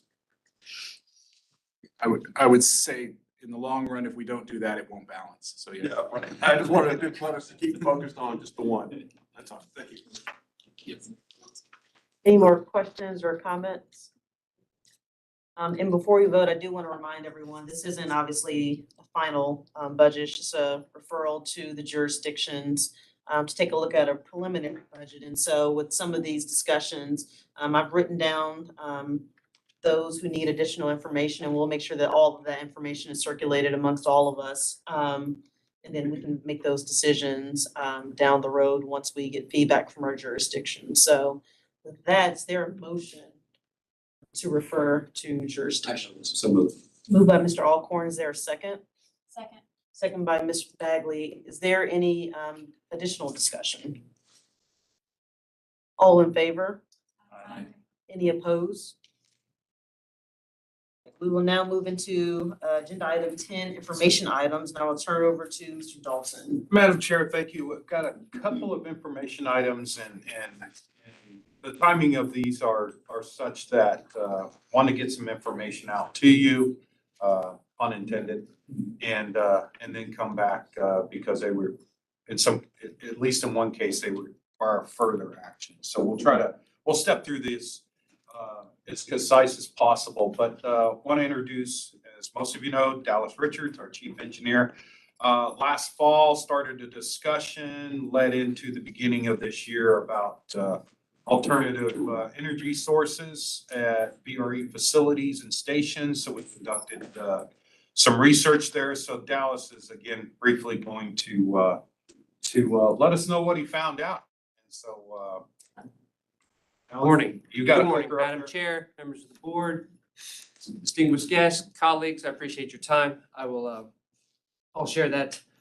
Like a lot of my civil engineering peers, my degree is actually civil and environmental engineering. And it's always nice when I can focus on that part of my learning like we have here. Very excited about this delivery. We asked one of our consultants through our MEC contract to revisit a study that was performed in 2012 regarding the use of solar power, specifically at a couple of the yards, but expanding that to the stations as well, station locations. So this was very much an update of that report and study investigation. As you can imagine, in that 10-year time period, technology has changed. We are seeing better technology at a lower cost. We wanted to expand on that if we could. So we did a system-wide evaluation, literally a desktop looking through Google Earth at all of the stations, which ones seem to have a better option of doing this. We narrowed that down to 8 stations, which we went to visit in a day visit, if you will, and from there did a study to figure out which ones would be the best ones to use for this. To use for a solar study, so proof of concept, putting this forward. And so we did a concept design of those 2 stations, which I'm going to show you in just a moment. And then the next steps would be to take that and work forward as proof of concept before we move into any deploying that elsewhere. With that, I'll show you, the idea is to have what I'll call a four supply source or 4-source system, where primarily that could be solar power. The other 3 sources include battery and the typical utility, power utility, and temporary generator backup if necessary. We designed to industry standards is usually typically from somewhere between 50 to 100% of the necessary source, the usage demand. We chose 80% as that number is a good number, fairly average. And this also reduces the need for what I'll call fixed generators as opposed to temporary generators. The system looks a little bit like this, schematically, where you have a solar unit, PV unit, that charges a battery. That battery then disperses energy to the comms and lighting circuits overnight when they're necessary. When cases where it isn't enough juice, if you will, in the battery, that can be supplemented by electricity from the utility. And in cases where a complete power outage on a shady day, for instance, you could roll in a temporary generator that would then charge the battery and use that system as well. One of the pieces I'll point out to this one is the E-gauge. You can't improve what you don't measure, right? And this E-gauge gives us the ability to both measure the usage, both what's coming in, what's going out, as well as monitor it remotely. So we can literally look at the desktop and see by these locations, what kind of performance are we getting from this capacity. And then finally, to show you just quickly the layout of the 2 potential sites and why they were chosen, I will point out, first of all, the compass rose in the corner, right? That south-southwesterly direction is important to the site location. Secondly, the physical location of them. You want an area that's unshaded, which is kind of hard to do along the railroad sometimes, but it is especially useful in our areas. You want it to be close to the service panel. You want to reduce the run from the solar array over to the service panel. This would allow us to do that, and also both easily accessible yet easily secured. And that's what we derived at these 3 locations. I'll point out the table at the bottom. What happened there, John? On that one, sorry. The table at the bottom, I was using that one. Estimated cost for to stand up the system in each of these 2 locations, again, an estimate. And then average energy costs, both in kilowatt hours and our costs. We went back and pulled power bills from accounting and looked at every one of those for the last year or 2 to derive that number. That's how we came at the 80%. 80% of that would be replaced by solar. And then looking also importantly, it's not just about the power greenhouse gas emissions and how we would replace the equivalent of that in tons of CO2 equivalent at these locations. That is it. We'd like to come back to you soon to stand up a task order and move this idea forward. All right, any questions back? Sorry, I'm chatty today. I was just curious, was there anything in the Inflation Act or the Infrastructure Act, any federal money that might help support this project? Since it's Mark, you and I talked about tax benefits to this. I don't know that would apply to us because of our status, but there. I don't know offhand. We can certainly look into that, yes. The Inflation Act, I think, is probably the more likely source. Yeah, thank you. Good to know. Any other questions? Yes, Dallas. Spam. 80% is a good number, isn't it? It is. In terms of solar, I just It need to. is. You know, it depends on where you are physically and kind of what that looks like geographically, right? That number can change a lot whether you're in a sunny place, you know, Florida, for Right. instance, or not so sunny place. And duration of the daylight hours, right? All of these are factors. We took what we thought was a fairly useful standard, industry standard view on that 80% number. Okay, thank you. Thank you. Norris County's doing a number of things related to this, and we looked at power purchase agreements and other kinds of options. Did you all consider that? We did, and it is, some of those options are favorable to the power companies, as you can imagine. You can't sell it back for the same price that you buy it, right? So looking at some of those options, it is unlikely that we would have enough to sell back to the system, so. But options, those were considered, yes. And the return on investment, do you have a period of time, the payback period is, and Well, according to what you're showing, it's. quite lengthy, yeah, Yeah, it's quite exactly. lengthy, but it's not just about the money too. It's also about the greenhouse gas emissions, reductions and those things as well, thinking I'm about that. very well familiar with Sure that, that but what you're showing here is, this is, Quite expensive. yeah. Dollars. So this is really, you're doing this more for environmental purposes than you are for In many cost cases. savings. And these are estimated numbers, and we could get lower numbers, we could get lower cost and higher efficiencies as well, estimating what we have now today. Again, with improvements in battery technology. This, I mean, we've optimized the systems that are available to be used at that site, and did you look at parking structures to add to that, given the amount of parking that's at? We did look at parking structures, parking facilities, yes. Optimization, no, we were very early. This was a very, a study, if you will, to evaluate these two locations, and we think these are two very good locations. I agree on the Lorton one, because I Yeah. see that every day, and you know the opportunity is absolutely there. But to answer your question, like rooftop, like when we did the desktop study, for instance, a roof of a parking garage is an excellent location, right? So those things were all considered. We want to see what these things cost and what the benefit back to us and measure them in this way before we deploy them elsewhere. But certainly could and likely would like to deploy them elsewhere as well. To be honest, I'm deeply supportive of doing this, but I'm very disappointed at the ratio of cost to return on it. So, and I think there ought to be ways to try to increase that, improve that. And I will say sustainability efforts cost a lot of money. I think that's been the biggest challenge that we've seen kind of over the past 10 years in figuring out a way to make it more cost effective immediately. But we know with sustainability efforts, really the investment comes on the longer term end, as you know, but I think that's been a challenge generally within this arena. I want to take that and run with that because it's not only about the sustainability. There's one element here I haven't really talked about, which is the operational reliability, which is one of the charges, you know, we've gotten as to how do we make our system more reliable, right? So in the terms of an outage, imagine what it's like in a power outage for our customers in the evening, you know, 6 o'clock in February, 6 p.m. on a February day. It's cold and dark, and having this kind of reliability, this kind of system would give us better reliability throughout the system. So it's not just the sustainability portion of it, it's a better, more reliable system. I strongly support it, but I think I would look at ways to do this better. Again, Fairfax County, we've got a number of these things going on. I'm the environmental chair. I've been deeply involved with this, both at the schools and the county. So the numbers here are disappointing, and I want to see if there's not some way to make them better. Sure. And maybe, Mr. Stork, you can engage with the VRE on ways to maybe improve that. Take the last two questions, Ms. Young, Mr. Walkinshaw, and then we can move on. I'll be real quick. Wasn't sure, like I said, I'm alternate, so maybe I'm asking questions that were answered before, but and I'm not speaking for other jurisdictions, but I don't see Trillium or Stafford or Fredericksburg. And so were these two picked just as, just to look at it and see if it's. These were chosen for very technical reasons, right? The angle of the station, for instance, we looked at using roof structure, for instance, and so we were doing the desktop analysis and then visited throughout the network all the way down the line. Yeah, Frederick, Brook has the right angle. You haven't looked at it. But it has a lot of shading too, right? There's a lot of shade in the Brook Station. That was one of the reasons, that was defeated at first. So there's lots of good ones. We thought these were the two sort of low-hanging fruit to go and try this out and make these measures, take these measures. Mr.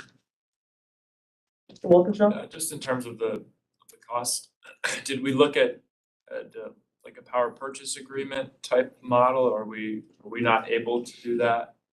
We did not look at power purchase agreements, but like I was saying earlier, a lot of them are unfavorable to the individual. Like, we did look at some levels, but did not discuss this with the power companies, for instance. But historically, they're not favorable selling back, so to speak. Because that is a possibility in some locations. Okay, because just in our experience, and economics are different. We have 100+ buildings, but we're able to save money on day one with power purchase agreements. I would suggest and agree that if we move that idea forward with this next phase of design, are there options for us to be able to do just that? Slightly bigger array could make more power, sell back to the grid, right? That brings one number up and one number down, right? So that may be beneficial. We can evaluate that as part of this. But and you don't have to answer it now. When you bring it back, the reliability question you talk about with power outages. Spent a little bit of time in New Orleans at a certain particular time in its history, and going through this with them. I dealt with fire stations and things like that. When you talk about generators, generators still need to be powered too, and at a certain point they go south. So I'd be interested in an analysis of what kind of generator you're talking about, how long you can actually run it. This system works a little differently. In fact, it avoids the larger, more costly fixed generators. A system like this could be deployed where that if in a case where you had a power outage and the sun wasn't out the next day, you could come in with literally a small, relatively small generator in a pickup, come in and charge the batteries that would then run it subsequently, and do that at several stations. So you don't have the cost of the fixed generator. No, just the period of time it'll be able to run and reliability and how much it can actually operate. It would be designed to run, for instance, for the period that the battery would normally run the facility, which may be several days. Okay, well, I'm just curious more than Yeah. anything else. Thank you. Yeah, and it may be worth for us looking at in the future, some type of sustainability task force within VRE, if this is something that we become more and more serious about as we improve infrastructure. So just something for us to be thinking about. Thank you, I like that. Dallas. Thank you, and I'd like to take a moment to thank all the commissions and jurisdictions for your support in our upcoming Tour de VRE event. So thank you all, it's been great. Okay. We'll now move into information item 10B, preferred alternative for L'Enfant track and station improvements. Thank you, Madam Chair. Christine Huffner, our Director of Planning and Environmental Policy, will give us this is important to us in that we're at the point where we need to choose a preferred alternative or select a preferred alternative to advance for the or advance in the preliminary engineering and environmental phase for the L'Enfant Station and Fourth Track project. So the intent here is Christine's going to give us just a brief overview of the process to date, and with some particulars. We will be bringing an action back to the operations board again just next month, or plan for next month, just so we can get the operations board's formal endorsement of a preferred alternative. So with that, Christine. Thank you and good morning. Just to provide an overview and a reminder of the existing L'Enfant Station and the features of it. It is a single-sided platform with one track edge at 550 feet. It's one of our shorter platforms, which means that longer trains cannot board people at all cars. The width is relatively small, and it is VRE's busiest station. So you can see from this picture, it can get very crowded, particularly in the evenings time. What we have conceived of as the L'Enfant Track and Station Improvements Project is a project that will focus on expanding the capacity of the station, as well as adding a fourth track between 4th and 12th Streets Southwest within the railroad corridor. That would extend from the Long Bridge being advanced by VPRA, a 4-track railroad through this portion of the corridor and then enable the continuous two-track passenger system into Union Station. The project also aims to improve the multimodal access to the station. As you can see in this graphic, there are a number of other transportation modes in the vicinity, primarily the L'Enfant Plaza Metro Station, which has green and yellow, blue and orange and silver lines with it. There's a number of bus lines that converge at the L'Enfant area as well.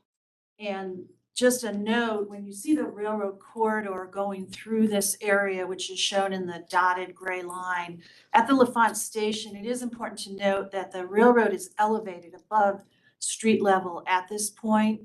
The VRE station is between 6th and 7th Street Southwest, and people access the station platform by stairs on either at the 6th and 7th Street end, and a handicap ramp that goes through Hancock Park, shown there at the curve in the railroad to access for ADA access to the station platform.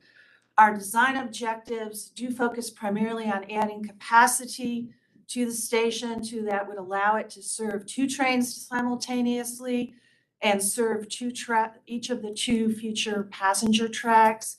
We also want to provide sufficient platform area to accommodate growth in ridership and enhance the connectivity between the street level and the surrounding community and access to the station. Another primary component is to remain within the existing right-of-way to the extent that's practicable, particularly to minimize impacts on Hancock Park, which is shown at the top of the curve in the railroad corridor. That is a National Park Service owned park, and there are a number of restrictions that the Park Service has and requirements that we'd have to comply with if we are to impact the park property. We've gone through in our alternatives analysis, which is the initial stage of planning for the expansion of the station and the 4th track, a 2-step evaluation process to evaluate alternatives. The first step focused on technical feasibility, primarily related to the station requirements, design requirements, and the track alignment. We looked at 5 alternative concepts in that phase. We then narrowed down to 2 of those concepts and went through further evaluation in the second step that focused more specifically on the connections between the platform and the adjacent community. We also continue to look at minimizing impacts on adjacent properties, particularly Hancock Park. And we've now identified 1 preferred alternative that we'll be recommending that you approve at the October meeting. The initial 5 concepts that were identified, it's a little bit hard to see from this graphic, but they primarily shifted the location of the platform up and down within the railroad corridor between 7th Street and 4th Street. It also looked at varying widths of the platform and how it could fit within the existing railroad corridor and accommodate the 4th track. We were also starting to look at minimizing impacts to adjacent properties, specifically Hancock Park. The concepts 2 and 3 that are shown here were the ones that had the greatest compliance with the design criteria and met the most of our design objectives. And those were the 2 that we've carried forward to the secondary alternative screening. Once we got into that secondary alternative screening, we started to look at some additional variations to alternative 2, shown here as 2A, B, and C, that varied the platform width, again, primarily to minimize the impacts to Hancock Park, but also looking at the track alignment and particularly the curvature of the track and being able to maintain a uniform platform edge and minimize the gaps at the platform edge for the safety of passengers and for the continuity of the track alignment. Through this secondary screening, we've identified alternative 2A as best balancing the technical requirements, the access requirements, that bring passengers to and from the street level and connect people to the adjacent transportation network. It also reduces the impact at Hancock Park. We are having a minor impact at Hancock Park, but we feel that this alternative best minimizes that impact going forward. It is very challenging with the curve there to fit everything in the railroad corridor and still provide the capacity needs that we have. This alternative also provides a uniform gap at the platform edge, which we felt was a priority for passenger safety and for the operation of the trains at the station. So we are recommending that alternative 2A advance for further analysis and design. Throughout the alternatives analysis process, we did seek feedback from a large number of stakeholders. We held 4 stakeholder and agency working group meetings. They comprised 23 different organizations that were represented. This includes NBTC, PRTC, FRA, VPRA, DRPT, the National Capital Planning Commission, the U.S. Commission of Fine Arts, the National Park Service, the District of Columbia Department of Transportation, community stakeholder groups like the Greater Washington Partnership, the Southwest Business Improvement District, a wide range of interested parties.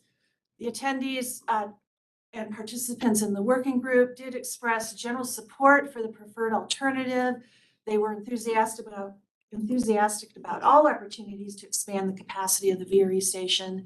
They do have specific interest and will continue and want to continue to be involved as the design evolves, including the architectural design. The National Capital Planning Commission, the Commission of Fine Arts has a strong interest in that area. The National Park Service, very interested and will be involved in mitigating any impacts to Hancock Park. We also did a number of outreach events to the local community and to VRE riders, including Meet the Management and participating in Southwest DC community events. And we have an online survey that's still open. We've had about a little over 200 responses as of the beginning of this week. And again, broad support and enthusiasm for expanding the VRE station capacity and the potential that that provides to expand VRE service. Some specific requests through the survey as far as the specific design of the VRE station, as well as connections to other transportation, particularly the adjacent L'Enfant Plaza Metro station. And you can see in the graphics, there is support for access, ADA access, and general access at both ends of the platform. We are proposing to enhance that with the preferred alternative, providing elevators at each entrance to the station to accommodate ADA access, and also direct connections to Metro Rail. There's also survey respondents are very interested in additional VRE service, more frequency during different times of the day, some of the things you've already heard today. Finally, our project schedule, we are concluding the alternatives analysis process. And we'll be coming back to you, as Rich mentioned, next month for to request approval of the preferred alternative. Once that is done, we would move directly into preliminary engineering and National Environmental Policy Act review, followed by final design, and then construction estimated to start in 2026. I'd be glad to answer any questions that you have on this project. We have time for like 2 questions. Mr. Kelly? Just a request. I know Hancock Park is not a battlefield, but having dealt with the National Park Service on land acquisitions, it's a nightmare. Do we have anything or can we get something in writing from the National Park Service that they're willing to continue this conversation? But even if you get it with the locals, it's got to go to their legal department. And once it hits their legal department, it turns into a whole. So it would be nice moving forward in October that we had something from the Park Service on where they're going to be on this. They have expressed willingness to work with us. I don't know that we'll be able to get in writing, but in the environmental process, we will have to go through the Section 106 Historic Preservation Consultation process, as well as the Section 4F process. which will require, specific responses in writing from the Park Service and ultimately a specific agreement with the Park Service. I just would like to see if we can get, I know Steve, you'd have to deal with this, but they are always willing to talk about anything. When it gets to the details, then it changes. It would just be nice if we can get asked, can you please tell us we're about to spend, looking at significant amounts of money and effort on a project that really needs to be done? Can we get at least a little bit of a head nod in writing? Yes, fair. That's it. I would give it to somebody else, but I'm not gonna be here next time, so, because I'm alternate, so I'm just asking all my questions. But, how old is that picture that you just showed up there? The one with all the people, Yes. that's from pre-pandemic, but probably 2018, 2019. Yeah, and so, I'm just wondering, and this is just me, I know we don't own our tracks as yet. And I'm thinking, as a taxpayer, I'm like, do I want to expand it now or wait until I own my own? But this is gonna move forward regardless, but I was just wondering about that. And then my second comment, these are, rhetorical questions, but my second comment, if you see, it sounded like, they are on the sideline cheering us on, but there's tax money there too, right? And is there any way that, that could be looked at? The fact that employees are going into Washington DC, are they planning on helping this? Well, specifically among the stakeholders, the Southwest Business Improvement District has expressed interest in discussing and potentially partnering with VRE on some of the access, particularly the street level improvements that would be associated with the station, and that's something we will follow up with in PE Good. and NEPA. Perfect. I think Mr. Stork had his hand. Mr. Stork? I want to echo Kelly's comments, given my experiences on a number of projects. National Park Service is, Very jealous of their. yes, and they move incredibly slowly. So whatever you can do to get that, so at least you can point back to that over the years and part of your way of urging them to follow through and be responsive is helpful. And just very quickly, it relates to the earlier question, I'm glad to hear that the bid is interested in partnering with VRE on this. But I mean, it's so obvious to me, DC or the federal government really should be helping support this project.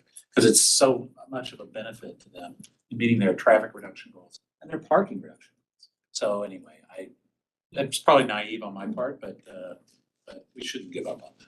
Have we flagged for our congressional delegation that we're working on this? And Yes. and I'm assuming, are they helping this effort? I think Senator Warner sits on like transportation, banking and transportation. Assuming we've engaged and they're trying to be as helpful as possible. Correct, that's correct, and we actually just talked with Eleanor Holmes Norton's staff this week and discussed this project. She's actually Very good. Well, she's on TN. So I guess we're having the discussions. Thank you. Thank you. We're gonna- Joe, just on that point, I don't think our senators probably understand the VRE investment that's being made Understood. here. That probably needs to be, I know, Alvin Holmes Norton, I get that, but I think there's a Virginia connection there. Understood, which is why I mentioned our congressional delegation. Yeah. We'll move on to the next item.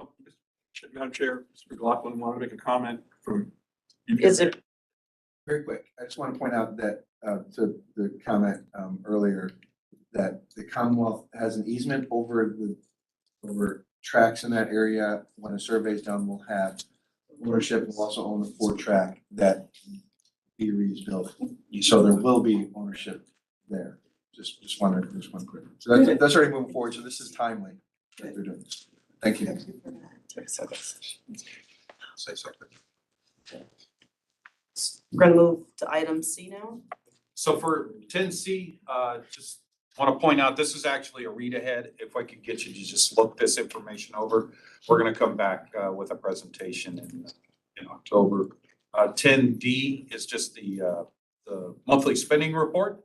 So once again, if you have any questions, please contact me, but it lays out a couple of, since we missed August, there's a couple months worth of spending report topics there. So with that, Madam Chair. Now go into closed session. Pursuant to the Virginia Freedom of Information Act, section 2.2-3711.A19 of the Code of Virginia. I move that the VRE Operations Board convene a closed meeting for the purpose of discussing one personnel matter relating to the performance of the Chief Executive Officer.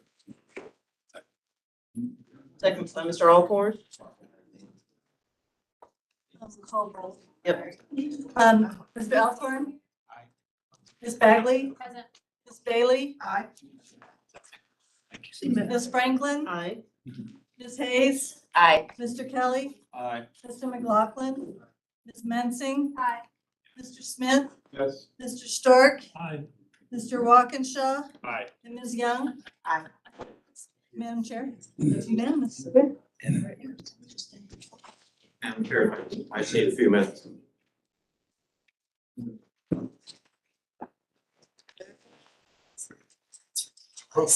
That is ridiculous. Saying.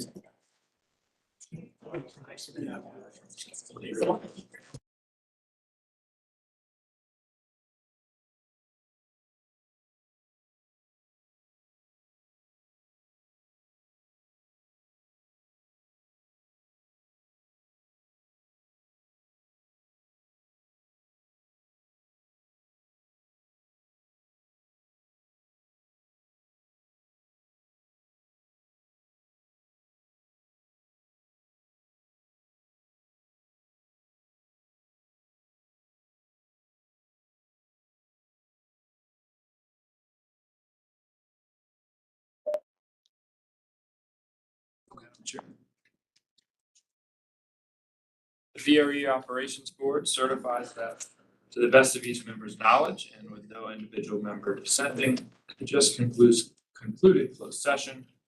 Only public business matters lawfully exempted from open meeting requirements under the Freedom of Information Act were discussed.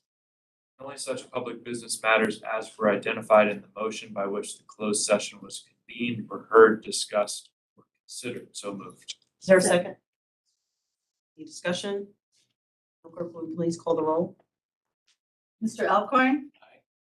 Ms. Bagley? Aye. Ms. Bailey? Aye. Ms. Franklin? Aye. Ms. Hayes? Aye. Mr. Kelly? Aye. Mr. McLaughlin? Aye. Ms. Mensing? Aye. Mr. Smith? Aye. Mr. Stark? Mr. Walkinshaw? Ms. Young? Agreed. It's unanimous. Okay, we'll now move into Operations Board time. I'll just start briefly by thanking staff for the work that you all have done over this past year and really throughout COVID. We have a lot of things going on with VRE, got the Fare Free that we're working with, several projects that we're working on. So thank you for your commitment. Also want to thank our new staff. I'm not sure if they're still here, but welcome to the VRE team and looking forward to meeting both of you. And with that, Two quick items I just want to mention. I did ride VRE on Friday with my bike and was able to get it up and off, and it was a really great experience. And I had to actually be directed away from one train to another because of one car, because there were so many people on it. So that was nice. And then I'm going to participate in the Tour de VRE. So please come cheer me on as I attempt to ride 30 miles of our route next month. Pass. Pass. Pass. Mr. Kelly? Pass. Pass. And if that concludes board members' remarks, I'll remind everyone that our next board meeting will be October 21st. With that, is there a motion to adjourn? So second. All in favor? Aye. All right, and then legislative committee members, we'll just meet here, give about 5 minutes. We'll reconvene.